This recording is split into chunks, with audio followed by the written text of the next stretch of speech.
Hello, Maria and Terrence here from TD Fitness, and today we're going to demonstrate lunges. It's going to focus on your lower body muscles, especially your glutes, your butt muscles, as well as your hamstrings and your quads. That's right, Maria's 13 weeks pregnant as we film this, and this is a great exercise to do during the first trimester if you're doing it unassisted. As you go later on in your pregnancy, you want to make sure you're holding on to something while you're doing these lunges, but either way, the lunges are a great exercise for the lower body.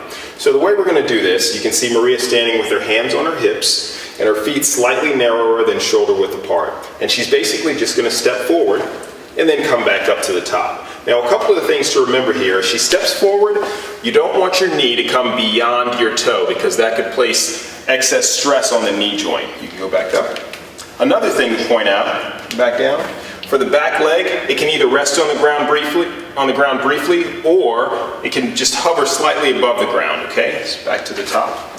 So the walking lunge is another variant of this. If you do have the space, you don't want to confine yourself to one small area. You could just walk, take one step in front of the other. Again, with the hands on the hips, just marching out forward.